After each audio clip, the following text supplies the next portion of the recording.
우린 지난주에 제자 훈련 설교 첫 번째에서 세 가지를 제가 말씀을 드렸습니다. 우리가 참된 그리스도의 제자가 되려면 세 가지를 해야 한다고 했는데, 첫 번째는 여러분 기억하실지 모르겠습니다만 나 중심의 대단히 이기적이고 또 유치한 그런 유아기적 생활을 청산해야 한다고 했습니다.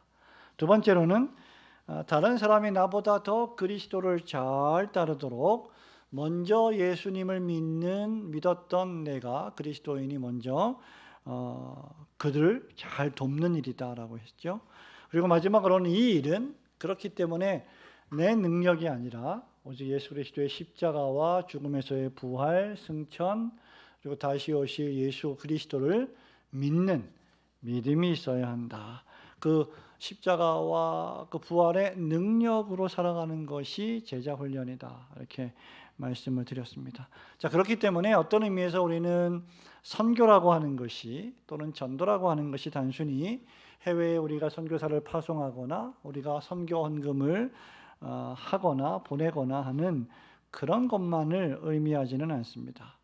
예수님을 우리가 정말 참되게 믿고 우리의 전인격이 변화되었다면 나 자신의 삶의 변화로부터 시작되는 것이 진정한 제자 훈련이라고 했습니다. 그러므로 내 존재가 변화되지 않고는 참된 제자가 될 수 없습니다. 또 뿐만 아니라 나의 존재가 변화되어서 내가 나의 삶이 선교적인 삶이 되었다면 그것은 내가 매일 숨쉬고 공부하고 또는 직장을 다니며 사업을 하며 살아가는 그런 모든 삶의 공간이 시간이 선교적이고 전도적이어야 한다는 것을 의미할 것입니다.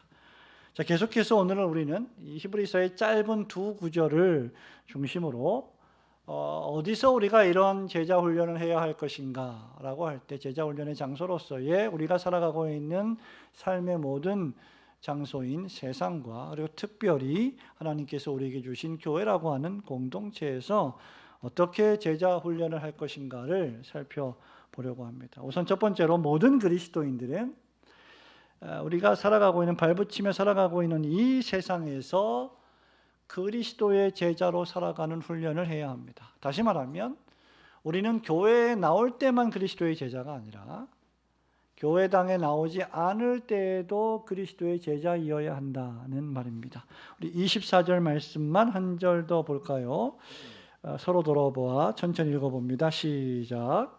서로 돌아보아 사랑과 선행을 격려하라. 아멘. 이 짧은 말씀입니다. 소망을 굳게 잡으라 하는 그런 큰 주제 속에서 서로 돌아보아 사랑과 선행을 격려하라고 히브리서 설교자가 명령하고 있습니다. 이 말씀은 히브리서의 전체 문맥으로 볼 때 예수님의 보혈의 공로로 더러워진 나의 죄를 씻고 참 마음과 온전한 믿음으로 하나님께 나아가는 신자들을 향해 기록된 말씀이에요. 그리스도인들을 향해 기록된 말씀입니다. 여러분 22절 말씀을 보시면 우리가 마음에 뿌림을 받아 악한 양심으로부터 벗어나고 몸은 맑은 물로 씻음을 받았으니 참 마음과 온전한 믿음으로 거기도 뭐라고 말합니까? 하나님께 나아가자 이렇게 권면하고 명령하고 있습니다. 여기 나아가자라고 하는 말은 여러분이 히브리서를 주의 깊게 읽으면 자주 반복되는 강조된 표현입니다. 히브리서 설교자가요 4장 26절에서 아주 유명한 말씀이죠. 우리가 은혜의 보좌 앞에 어떻게 해요? 담대히 나아가자. 그때도 나아가자 이렇게 표현합니다. 7장 25절에서도요. 자기를 힘입어 하나님께 그 다음 나아가는 자들을 하나님이 온전히 구원하신다. 이렇게 말씀하고 있습니다. 11장 6절에 보면요. 믿음이 없이는 기쁘시게 못하나니 그 다음 하나님께 나아가는 자는 하나님이 계신 것과 그분이 온 세상을 창조하신 것을 믿어야 한다. 이렇게 말씀했습니다. 13장 13절에서도 우리가 영문 밖으로 그에게 나아가자. 이렇게 계속해서 나아가자는 표현을 쓰고 있습니다. 확실히 신약의 신자들은 구약의 신자들과 달리 예수 그리스도가 오셨음을 더 확실히 깨닫게 되었고, 그 예수 그리스도의 십자가 보혈을 뿌려서 깨끗하게 되었기 때문에 히브리서 기자가 말하는 대로 매일마다 짐승의 피를 뿌려서 죄를 속죄하지 않으면 하나님께 나아갈 수 없었던 그 두려움 속에서 나아가지 않고 은혜 보좌 앞에 기쁘게 즐겁게 자원하는 마음으로 적극적으로 능동적으로 나아가게 된다는 겁니다. 여러분 오늘도 교회 나오실 때 누가 여러분 꼬집어서 때려서 고삐를 채워서 예배당에 나왔습니까? 아닙니다. 우리는 기쁜 가운데 즐거움 가운데 주의를 지키러 예배당에 나와왔습니다. 하나님을 경배하고 예배하러 하나님께 나아가는 자들은 그렇기 때문에 담대하게 나아가서 사랑과 선행을 격려해야 될 필요가 있습니다. 여기 격려하라고 하는 이 말은 그저 우리가 주일 예배 다 끝나고 나서 아유 강사님 수고했습니다, 집사님 수고했습니다 이렇게 어깨를 토닥이면서 격려하는 차원의 정도가 아닙니다. 여기 서로 돌아보아 사랑과 선행을 격려하라고 할 때 이 원어의 뜻을 보면요, 힘차게 명령하다, 박차를 가하다, 분발시키게 하다, 힘을 주고 용기를 주다, 이런 표현입니다. 나긋나긋한 표현이 아닙니다. 힘을 내라, 열심을 내라, 우리 분발하자, 이렇게 용기를 북돋아 주는 그런 의미입니다. 이 말은 예수님을 믿음으로 말미암아 죄 씻음을 받은 우리 그리스도인들이 서로를 사랑하고 서로에게 선을 행하는 동시에 그 일에 박차를 가하도록 더 열심을 내도록 심하게 어떻게 보면 몰아붙이는 것을 뜻합니다. 우리 그 정도 하지 말고 사랑과 선행을 할 때 더 열심히 하자, 더 힘을 내자,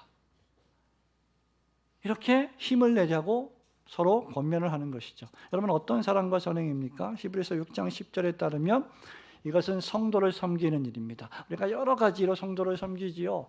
여러분 주일날 일찍 와서 찬양대로 봉사하며 성도를 섬깁니다. 물론 하나님께 영광의 찬양을 돌리는 것입니다만은 또 우리가 하루 전에 미리 음식을 준비해서 예배 마치고 성도들을 식사할 때 그 식사로 우리는 섬깁니다. 또 사역자들은 예배를 준비하며 예배로 성도들을 섬깁니다. 우리는 여러 가지 일로 성도를 섬깁니다.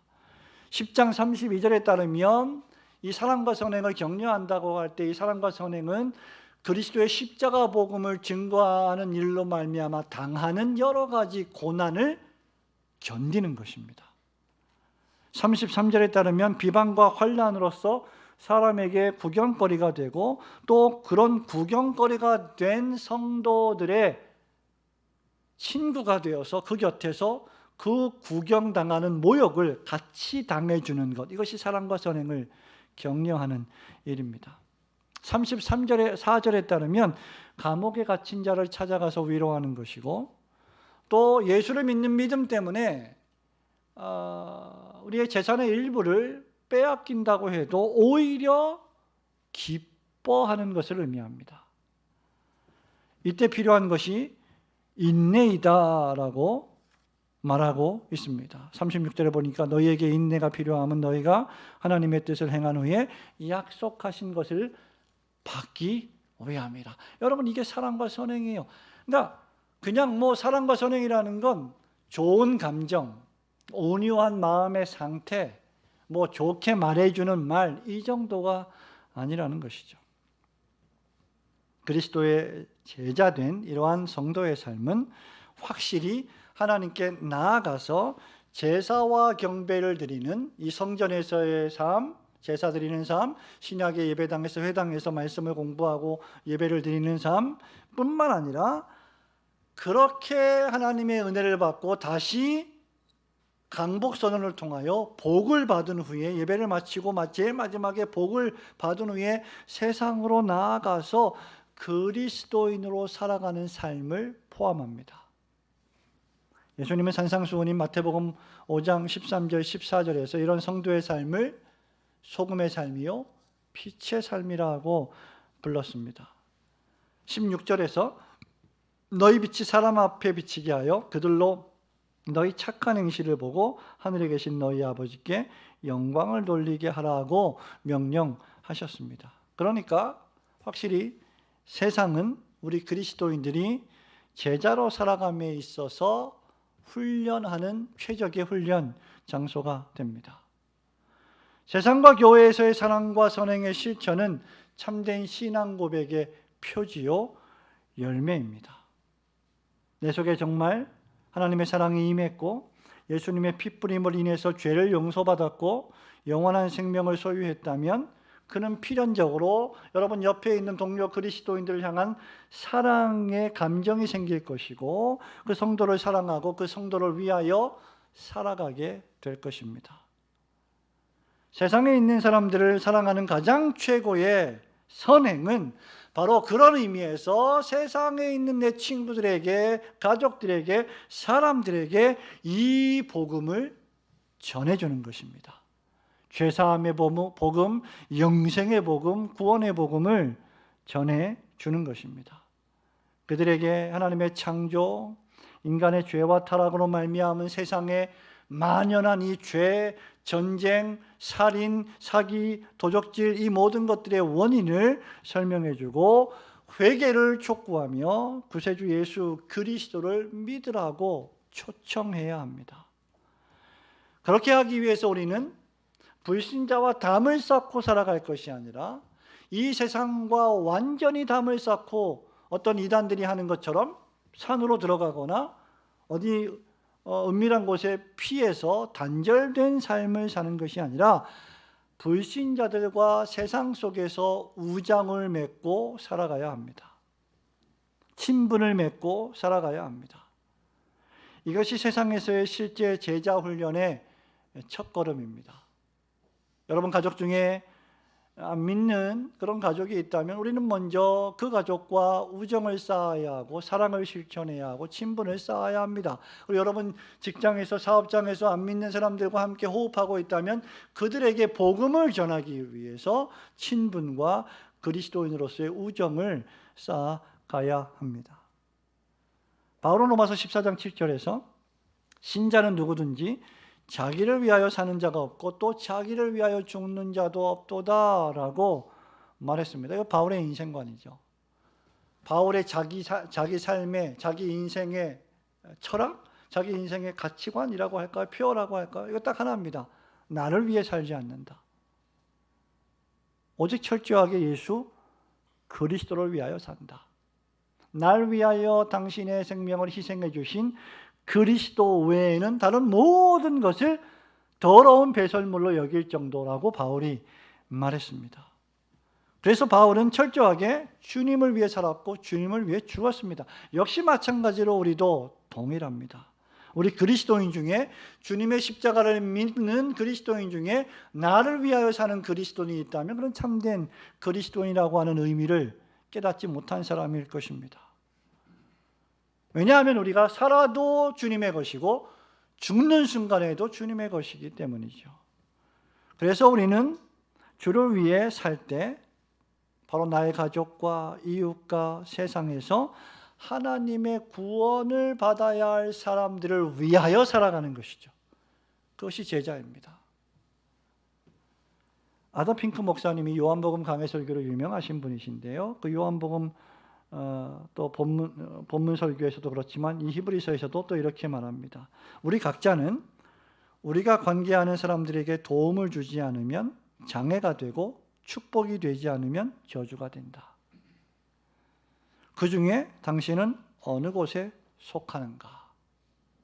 내가 과연 세상 사람들에게 축복인가 저주인가? 내 가족에게 축복인가 저주인가? 라는 것을 생각해 보라는 거죠. 우리가 축복이 되려면 관계하는 모든 사람들에게 복음으로 도움을 주어야 한다라는 것이 아더 핑크 목사님의 결론입니다. 이것이 바로 오늘 본문의 돌아보아라는 말씀의 바른 의미입니다.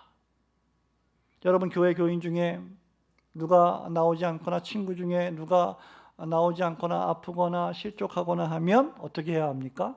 돌아보아야 합니다. 함께 가족된 성도들을 도와주고 봉사하며 그들이 어떤 일로 고민을 하고 있는지를 살펴서 채워주는 것이 돌아보는 것입니다. 그 살펴서 채워주는 것의 제일 첫 번째 단계가 돌아보는 거예요. 성도님, 오늘 어떤 문제가 있으셨습니까? 지난주에 무슨 일이 있었습니까? 안색이 좋지 않습니다. 기도 제목이 있습니까? 돌아보는 겁니다. 제가 기도하겠습니다. 기도해 드리겠습니다. 걱정하지 마십시오. 주님이 함께 하십니다. 성령께서 도우실 것입니다. 용기를 내십시오. 합력하여 선을 이루게 하실 것입니다. 돌아보는 겁니다. 세상에 있는 우리 가족들, 친척들, 친구들, 나아가 이웃들을 도와주고 그들의 영육의 필요를 채워주는 것이 바로 돌아보는 것입니다. 예수님 뭐라고 말씀하셨습니까? 어떤 사람이 굶주리고 있는데 굶주리고 있느냐? 아유, 맛있게 먹어라. 이거 돌아보는 게 아니죠. 헐벗고 있는데 옷을 좀 입어라. 돌아보는 게 아닙니다. 먹을 걸 주고 입을 걸 주는 것이 돌아보는 거예요. 이것을 제일 잘해야 될 사람들이 바로 그리스도인들입니다. 이런 삶이야말로 진정한 제자 훈련을 하는 현장입니다. 여러분, 체험 삶의 현장이라는 프로그램이 있었죠. 예? 그 직업에 실제로 내가 그 직업인으로 들어가서 그 현장을 체험해 보는 것이 체험 삶의 현장의 주요 내용이었습니다. 그 사람이 지금 어떤 어려움에 처해 있는지를 내가 그 삶 속으로 들어가서 체험하며 그와 함께 슬픔과 아픔과 괴로움을 공유하는 것, 그것이 바로 돌아보는 겁니다. 그렇다고 하면 이 세상에서 이 일을 가장 최고로 잘 수행하신 분은 그리스도이십니다. 그분은 우리를 돌아보셨어요. 그분은 하나님과 동등됨을 취할 것으로 여기지 아니하시고 자기를 낮추어 사람과 같이 되셨고 우리 곁으로 오셨고 죽기까지 순종하셨으니 십자가에 죽으셨습니다. 우리 중에 누가 여러분 옆에 있는 동료 그리스도인들을 위해서 이렇게 죽을 수 있겠습니까? 그리스도야말로 제자 훈련을 몸소 실천하신 분이십니다. 바울은 골로새서 3장 22절 23절에서 당시의 종들에게 이렇게 권면한 적이 있습니다. 종들아, 너희가 모든 일에 육신의 상전들에게 순종해야 한다. 그런데 사람을 기쁘게 하는 자와 같이 눈가림만 하지 말고 오직 주를 두려워하여 성실한 마음으로 하라. 무슨 일을 하든지 마음을 다하여 죽게 하듯 하고 사람에게 하듯 하지 말라. 그 너희 위에 세운 종 위에 그 주인 위에 내가 있으니 나를 보고 그 주인에게 순종해야 한다. 주인이 있을 때만 눈 가리고 충성하는 그런 모습을 보여서는 안 된다라고 말했습니다. 여러분, 이 말씀은 종들에게만, 아랫사람들에게만 해당되는 말씀이 아니죠. 모든 그리스도인들과 모든 인류에게 해당되는 말씀입니다. 우리는 가정에서 자신의 위치를 지키고 또 그 위치에서 해야 할 일을 부지런히 행하며 할 수만 있으면 모든 사람과 더불어 화목해야 합니다. 직장 생활에서 죽게 하듯 상사에게 순종하고 성실함으로 일해야 합니다. 학교에서 선생님의 말씀에 순종하며 열심히 공부하고 모범을 보여야 합니다. 친구 관계에서 늘 거짓을 멀리하고 진실만을 말하고 정직해야 합니다. 우리는 이성 친구 관계에서 하나님의 거룩하신 이름의 명예를 드높이고 하나님께 영광을 돌리며 함께 제자된 삶을 살기 위하여 기도하고 대화를 나눠야 합니다. 그렇지 않다면 우리의 친구의 관계는 육적일 뿐이요 세속적인 인생을 즐기는 관계밖에 되지 않을 것입니다. 여러분이 정말 여러분 친구의 영혼의 운명에 대한 걱정과 관심이 있다면 그를 위하여 기도해야 할 것이고 그에게 권면해야 할 것입니다. 우리는 높은 지위에 있는 자들을 위해 기도하면서 방탕과 낭비를 멀리하고 경건과 단정함으로 고요하고 평안한 생활을 해야 합니다. 그 일을 위해서 위정자들을 위해 기도하고 나라와 민족을 위해서 기도해야 합니다. 먹든지 마시든지 이 세상에서 살아도 주를 위해 살고 죽어도 주를 위해 죽으며 하나님이 나에게 무엇을 주시든지 그 모든 것을 하나님의 나라와 주님의 몸된 교회와 제자 훈련을 하는 일에 사용하여 주옵소서라는 기도의 정신으로 살아가야 할 것입니다. 그렇게 살 때 우리의 삶의 모든 장소는 제자 훈련의 최적의 장소가 됩니다. 여러분 가정에서 싱크대에서 설거지할 때도 그것이 바로 제자 훈련의 장소이고, 학교에서 공부를 할 때도 그것이 그리스도인으로서의 공부할 때 내가 하는 제자 훈련의 장소입니다. 우리가 목사로, 장로로, 강도사로, 집사로, 권사로, 서리집사로 여러 가지 직분자들로 교회에서 예배드리며 섬길 때 그것이 바로 제자 훈련의 장소입니다. 그러나 그 무엇보다도 우리는 월요일부터 토요일까지 우리의 삶의 처소로 주신 이 세상에서의 소명의 장소에서, 이 직업의 장소에서 이렇게 서로 돌아보아 사랑과 선행을 격려하는 일을 수행해야 할 것입니다. 성도 여러분, 여러분이 생각하고 말하고 행동하고 움직이는 세상에서 모든 삶이 제자 훈련의 삶임을 명심하시고, 어디서 무엇을 하든지 누구를 만나든지 그리스도의 제자로 훈련하며 살아가시는 성도들 되시기를 주님의 이름으로 축원합니다. 두 번째로 제자 훈련의 장소는 교회입니다. 모든 그리스도인들은 세상에서 그리스도의 제자로 살아가기 위하여 교회로 모여서 제자로 훈련받는 일에 더욱 힘써야 합니다. 이 일에 실패하면 세상에서의 제자의 훈련은 대단히 힘들어집니다. 자, 25절 말씀을 함께 읽겠습니다. 모이기를 시작. 모이기를 패하는 어떤 사람들의 습관과 같이 하지 말고 오직 권하여 그날이 가까움을 볼수록 더욱 그리하자. 아멘. 아주 유명한 말씀이죠.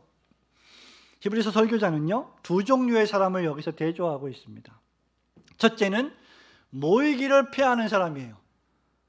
모이지 말자, 나가지 말자. 그거를 다른 사람들에게 말하기도 하지만 본인 스스로에게도 말하는 사람입니다. 본인에게, 개인이, 자기 자신이 자기에게 심중에 야, 나가지 말자, 힘들다, 피곤하다, 모이기를 패하자. 그런 사람들이 있습니다.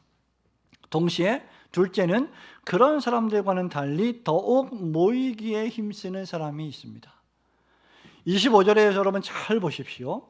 25절에 보면 어떤 사람들의 습관과 같이 그 다음 하지 말고, 그리고 그 다음에 그날이 가까움을 볼수록 더욱 그리하자. 역시 두 가지가 부정어와 긍정어로 강조되어 있어요. 그리스도인들의 특징은 모임에 있습니다. 우리가 지금 계속해서 교회다운 교회 다음 주에 이제 4장을 공부하겠지만 여러분, 교회 에클레시아의 특징은 하나님께서 세상에서 택한 백성들을 구별해서 불러내어 빼내어 함께 모이게 한 공동체라고 했습니다. 그러니까 교회의 특징, 그리스도의 특징, 성도로 부르심을 받은 사람의 가장 큰 특징은 그렇게 부르심을 받은 사람들끼리 함께 모이는 거예요. 모이는 건 교회의 본질입니다. 너무나 중요한 특징입니다. 특별히 제자로 훈련받기를 원한다면 우리는 함께 모여야 합니다. 어떤 사람들은 이렇게 말하는 사람들이 있습니다. 나는 예수님은 좋지만 교회는 싫습니다. 교회는 나가기 싫어합니다. 그런 사람들은 교회가 무엇인지를 오해하는 사람들입니다. 또 어떤 사람이 이렇게 말합니다. 나는 하나님을 사랑하지만 교인들은 사랑하지 않습니다. 교인들은 너무나 이기적이고 자기들만 생각하고, 그리고 교회에 여러 가지 분란들이 생기기 때문에 나는 차라리 혼자 신앙생활을 하는 것이 좋습니다. 이런 문제로 교회를 떠나거나 이런 문제로 본인 스스로를 교회와 분리시킨다면 그는 결코 개인적으로 어느 정도 신앙을 유지할 수 있을지 모르지만 그리스도의 제자가 되기는 대단히 어렵습니다. 제자가 된다는 건 그런 어려움에도 불구하고 그런 어려움과 난제들 속에서 자기 자신을 다듬으며 그리스도의 장성한 분량에 충만한 데까지 성장하는 거예요. 문제를 회피하는 사람이 아니라 문제 속에서 자기 자신을 다듬는 사람, 그가 그리스도의 제자입니다. 여러분, 웨스트민스터 신앙고백서 제25장이 교회라고 하는 교회에 대하여라는 장입니다. 그 25장의 3항에 보면 이렇게 신앙고백서, 우리 장로교 신앙고백서가 고백을 합니다. 그리스도께서는 이 보이는 교회에, 눈에 보이는 교회에, 지상교회에, 그 말이죠, 유기적 교회에 말이죠, 이 보이는 교회에 직분과 말씀과 하나님의 규례들을 주셔서, 여러분 직분은 무엇입니까? 목사, 장로, 집사, 이런 교회의 직분들이죠. 그리고 말씀은 무엇입니까? 하나님의 기록된 말씀을 선포하고 설교하는 이 해설된 말씀, 설교의 말씀, 이 두 가지 주셨고, 그 다음 하나님의 규례들. 규례들이 뭐예요? 세례와 성찬, 성례를 가리킵니다. 권징을 가리킵니다. 이런 교회를 교회되게 만드는 데 있어서 필요한 법도들, 이게 하나님의 규례들이에요. 이 세 가지를 주셔서 그 다음 이 세상에서 세상이 끝날 때까지 성도들을 모으시고 완전하게 하십니다. 성도들을 불러 모으시고 그 성도들을 완전하게 하시기 위해서 세 가지가 필요한데, 하나님이 세 가지를 주셨는데 교회에, 그게 뭐라고요? 직분, 말씀, 규례들. 그러면 하나님의 말씀을 설교하기로 부르심을 받은 목사, 교회를 치리하는 장로, 성도들을 사랑으로 구제하는 집사, 이 직분들은 하나님께서 교회의 사람들을, 택한 백성들을 불러 모아 사랑을 실천하게 하기 위해서 필연적으로 중대한 직분들이고 하나님이 교회에 주신 선물들입니다. 이 직분이 없다면, 이 직분자들이 없다면 교회는 바르게 성장하기가 힘들어진다는 것이죠. 특별히 하나님은 목사를 통하여 당신의 말씀을 선포하게 하시고 명령하신 것을 가르치게 하심으로 주님께서 분부한 모든 것을 지키게 하십니다. 우리가 지난주에 살펴본 본문의 말씀 마태복음 28장 19절 20절 말씀처럼 주님께서 가르쳐 분부한 모든 것을 지키게 하는데, 그렇게 하기 위해서 너희는 나가서 모든 민족으로 제자를 삼아 아버지와 아들과 성령의 이름으로 세례를 주는 것입니다. 그리고 그렇게 세례를 베푼 자들을 그리스도의 제자로 양성하고 성찬식을 통하여, 오늘 우리가 먹고 마시고 나눴던 성찬식을 통하여 그리스도의 십자가 죽으심과 부활하심과 그분이 다시 오심을 증거함으로 영적 생명을 계속 유지시키는 것이죠. 그래서 매 주일이 우리에게 중대하고, 우리 제자 훈련을 받는 그리스도인들에게 매 주일이 중요한 날이지만, 그 중에서도 세례와 성찬이 집례되는 날은 특별히 더 중요한 날입니다. 우리의 영적 생명에 영향을 공급해 주시는 날이기 때문입니다. 그래서 매 주일을 우리가 똑같은 주일로 중대히 여기며 예배에 나와야 하겠지만, 돌아오는 주일에 성찬식이 있다, 세례식이 있다, 그 어떤 주일보다 더 준비하면서 나와야 하는 것이죠. 또한 하나님께서는 목사의 책망과 때로는 위로와 권면을 통하여, 권징을 통하여 교회 안에 죄악과 교만을 제거하고 회개하지 않는 자들을 책망하여 유순하게 함으로 교회와 성도들을 보호하고 훈련시키십니다. 여러분, 이것이 외민신앙고백서가 말하는 직분과 말씀과 규례들을 통한 훈련입니다. 그렇다면 우리가 지금 출석하고 있는 교회는 그저 우리의 어떤 감정을 나긋나긋하게 해주고 즐겁게 해주는 그러한 장소만은 아니라는 거예요. 교회야말로 제자훈련의 최적의 장소요, 근본적인 훈련소라는 것을 인식해야 합니다. 교회야말로 우리가 이 세상을 떠나서 하나님의 나라에 들어가기 전까지 하나님의 나라에 들어가기 위한 모든 과목들을 이수하는 학교와 같다는 생각을 해야 합니다. 교회란 단순히 삶에 지친 마음에 위로를 주고 박수를 치면서 춤을 추면서 그냥 우리의 감정을 흥겹게 고양시키며 귀를 즐겁게 해주는 곳이 아니기 때문입니다. 저는 우리 교회 찬양을 인도하는 청년부들, 또 격주로 찬양을 인도하는 우리 집사님들 찬양을 참 은혜롭게 보고 듣고 또 같이 찬양을 합니다. 우리 청년들도 참 은혜 가운데 찬양을 잘 인도하지만 우리 두 분의 남자 집사님들이 찬양을 인도할 때 얼마나 여성스럽게 하는지. 근데 그게 이렇게 은혜가 돼요. 여러분 어떤 찬양 인도자들 보면 뭐 목사보다 더 뜨거워가지고 뭐 멘트를 목사보다 더 많이 하고 막 감정을 고양시키고 할렐루야 하면서 뭐 우리 함께 입을 벌려 찬송합시다, 기도합시다, 하나님이 뭐 불을 내려주십니다. 네, 그런 뭐 말들을 많이 하면서 감정을 고양시키죠. 여러분 그런 곳이 교회가 아닙니다. 교회란 그리스도의 제자들이 함께 모여 하나님을 경배하고 목사로부터 가르침을 받아야 하며 장로로부터 다스림을 받고 집사로부터 구제의 사랑을 받는 곳입니다. 교회는 신앙 고백과 성찬을 통해 그리스도 안에서 한 가족이요 한 몸임을 확인하는 기관입니다. 그리고 교회란 그리스도를 머리로 하여 그에게까지 자라가는 법을 배우는 기관입니다. 교회란 그 무엇보다도 사람들이 하나님의 말씀을 받아 자신이 죄인임을 깨닫고 그 죄를 회개하고 예수님을 믿어 구원을 얻게 하는 구속의 기관입니다. 우리는 이 일을 위해서 선교사님들을 후원하고 기도하고 작은 교회들을 돕고 여러 어려운 사람들을 돕는 것입니다. 교회는 그렇게 그리스도의 제자를 훈련해서 그들이 또 장성해서 또 다른 제자들을 가르치고 훈련하는 곳입니다.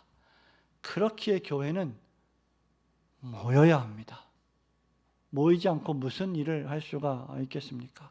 그렇기에 히브리서 설교자는요 이렇게 말하는 거예요. 얘들아, 종말이 되면 너희들이 모이기가 대단히 어려운 시기가 온다. 그러므로 모이기를 소홀히 여기지 말아라. 모이지 못하게 만드는 수백, 수천, 수만 가지의 이유들이 있다.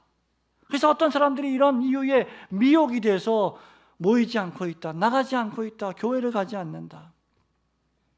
그러나 너희들은 모임을 폐하지 말라. 그렇게 간곡하게 그리고 진지하게 장엄하게 권면하는 이유가 여기에 있는 겁니다. 모이지 않고는 훈련할 수 없기 때문이죠.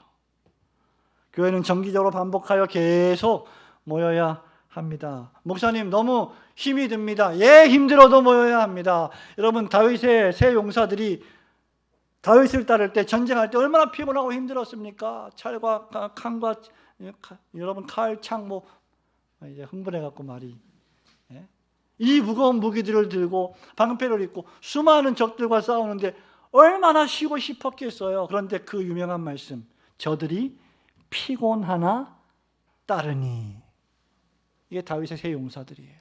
피곤하지 않았던 게 아니에요. 여러분 목사라고 피곤하지 않습니까? 직분자라고 피곤하지 않습니까? 아닙니다. 피곤합니다. 허리도 아프고 뭐 다 아파요. 그러나 따르는 거예요. 내 마음에 어떻게 다 맞겠습니까? 교회 안에 이렇게 다양한 사람들이 있는데 이 다양한 사람들이 하나가 될 수 있는 것은 성령께서 우리 안에 주신 하나 되게 하신 믿음 때문입니다. 그래서 따르는 거예요. 신자들은 이런 모이기에 힘쓰는 일을 통하여 자신이 제자로 훈련을 받는 동시에 다른 사람들이 나보다 그리스도를 더 잘 따르도록 남을 도와주는 훈련을 지금 하고 있는 거예요. 옛날에요, 우리 부모님들이 우리가 어렸을 때 공부할 때 했던 유명한 명언이 있죠. 공부해서 남주냐? 공부 좀 해라 제발. 다 너 위해서 하는 말 천만에요. 그리스도인들은 공부해서 남줍니다. 우리들은 열심히 공부해서 다른 사람을 주기 위해 공부하는 거예요. 여러분 우리가 왜 리딩 지저스 공부합니까? 개인적인 성숙도 있어요? 교회다운 교회 공부 목사가 왜 시킬까요? 또 뭐 피곤한데 굳이 뭐 교리반 이런 거 만들어서 왜 또 공부를 할까요? 여러분 머리에 어떤 많은 지식을 가득 채우기 위해서가 아니라 그러한 진리들을 배워서 마음이 뜨거워져서 다른 사람들을 더 잘 섬기기는 제자로 삼기 위해서입니다. 그 목적이 아니라면 우리가 이것을 공부할 이유가 없습니다. 그러기 위해서 우리는 모여야 한다는 거예요. 여러분, 사도행전의 가장 큰 특징 가운데 하나가 무엇입니까? 저희가 날마다 성전에 모이기를 힘써 떡을 떼며 기도하기에 힘쓰니라. 여러분, 모이지 않으면 떡을 뗄 수 없습니다. 모이지 않으면 예배할 수 없습니다. 모이지 않으면 잔을 나눌 수 없습니다. 모이지 않으면 함께 식탁을 나눌 수 없습니다.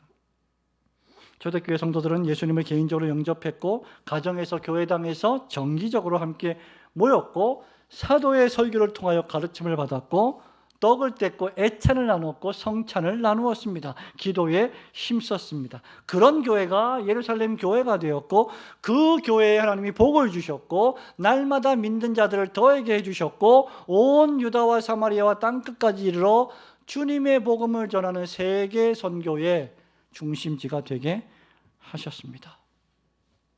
교회 모임은 여러분이 취사 선택할 수 있는 옵션이 아닙니다. 선택 과목이 아닙니다. 주일 오전과 오후 예배는 둘 중에 하나만 드릴 수 있는 선택 과목이 절대 아닙니다. 교회 교리 공부 모임은, 성경 공부 모임은 그저 개혁교회, 개혁주의 교회를 추구하는 교회의 무슨 액세서리나 장식품이 아니에요. 우리 이런 거 하니까 개혁주의 교회야, 이런 게 아닙니다. 우리가 제자로 훈련받기 위해 하는 공부들입니다. 성도의 교제는 시간 남으면 나중에 할 수 있는 하찮은 것이 절대 아닙니다. 우리가 여기서 성도의 교제를 사랑으로 나누지 않는다면 하나님의 나라에 가서 성도의 교제를 나눌 수 없습니다. 왜냐하면 이 교회는 장차 우리가 입성할 하나님 나라의 가시적인 모형이기 때문입니다. 그러므로 우리가 어느덧 여러분 한두 가지 이유로 모이기를 거부하고 이시브리서의 독자들처럼 외부적으로는 여러분 세상의 비난과 핍박과 조롱과 예를 들면 2, 3년 전에 있었던 코로나 같은 질병 상황 속에 너희들은 왜 모이냐 이런 비난, 이것 때문에 우리 모이기를 피합니다. 내부적으로는 자신이 교회에 나갈 때, 자신이 그리스도인을 밝힐 때 차별받고 부당한 대우를 받게 될 것이라는 두려움, 이런 것들 때문에 초기 교회의 이 히브리서 설교자의 독자들도 두려움이 있었어요. 그래서 모이기를 폐하는 어떤 사람들이 있었던 겁니다. 그렇게 한 번, 두 번 모이기를 폐하기 시작하면 어느덧 그것은 습관이 되고 그 습관이 그리스도인에게 자리 잡으면 자신의 영혼을 심각하게 위협하는, 그 위험을 초래하는 요인이 되게 됩니다. 그래서 목사는 여러분 예배당에 어쩌다 우리가 한 주 정도, 한 번 정도, 한두 번 정도 예배를 빠질 수도 있고 피치 못해서 개인적으로 문제가 생겨서 그럴 수도 있고 사건 사고 때문에 그럴 수 있지만 계속해서 교회를 빠진다라고 생각할 때 영적으로 대단히 큰 문제가 있다는 것을 시사하는 거예요. 그래서 권면하는 겁니다. 경고하는 겁니다. 그때 우리는 돌이켜야 합니다. 그런데 그 누구보다 먼저 권할 사람은 우리가 지지난주 베이직 신앙고백에서 교리반 때 배웠지만 다른 사람이 아니라 바로 여러분 자신입니다. 나 자신에게 권고하는 겁니다. 모이기를 피하는 사람의 습관을 따르지 말자. 현실에 굴복하고 이 정도 되었다고 안주하지 말자. 스스로에게 여러분 권면하십시오. 더 열심히 준비해서 주일 예배로 나아가자. 더 열심히 준비해서 말씀 공부를 나아가자. 주중의 삶을 정돈해서 수요 기도에 나아가자. 금요 전도반에 나아가자. 청년부로 나아가자. 말씀과 기도로 나아가자. 히브리서 설교자가 시험에 당한 초기 교회 그리스도인들에게 그러했던 것처럼 여러분들도 여러분 자신에게 권면해야 합니다. 여러분들도 역시 모이기를 피하는 어떤 사람들과 같이 하지 않고 더욱 모이기에 힘써 제자로 훈련받으시는 성도들 되시기를 주님의 이름으로 축원합니다. 성도 여러분, 여러분에게 묻습니다. 우리는 왜 모이기에 힘써야 합니까? 그것은 우리에게 그 날이 있기 때문입니다. 25절 마지막에 보면 오직 권하여 언제요? 그날이 가까움을 볼수록 더욱 그리하자. 현재의 세상은 영원히 지속되지 않을 것입니다. 불법과 불의와 거짓말도 영원히 감춰질 수 없을 것입니다. 불신앙과 불경건과 이 죄악들도 백일하에 드러날 날이 올 것입니다. 우리 주님께서 마침내 오실 날이 공고되었습니다. 성경에 밝히 계시해 주셨습니다. 그러므로 교회는, 그리스도인들은 바로 그 날이 가까워옴을 보는 사람들입니다. 유명한 주석가 가운데 한 분이 이런 말을 했습니다. 우리가 교회로 모일 때 우리는 함께 모임으로 하나님 백성들의 최종적인 집회를 대망합니다. 이 모임은 하늘에서의 하나님 백성들의 모임을 반영하는 이 땅의 모임입니다. 즉 우리가 교회로 모일 때 이 교회라고 하는 모임은 하나님의 나라에서 우리가 함께 모일 그 모임을 지금 거울처럼 반영하고 있다는 말이죠. 그러므로 우리가 지금 이 지상에서 모이지 않는다면 하나님의 나라에서 모이지 못할 것입니다. 그러므로 성도가 공적으로 함께 교회로 모이는 것은 우리가 하나님의 백성에 속해 있다는 것을 증거하고 나아가 우리가 그리스도의 제자라는 것을 나타내주는 웅변적인 증거입니다. 이것 자체로 세상 사람들에게 전도가 되는 것입니다.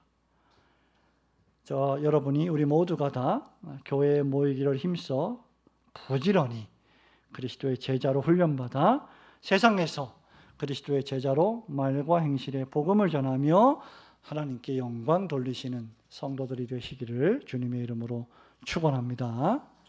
아멘.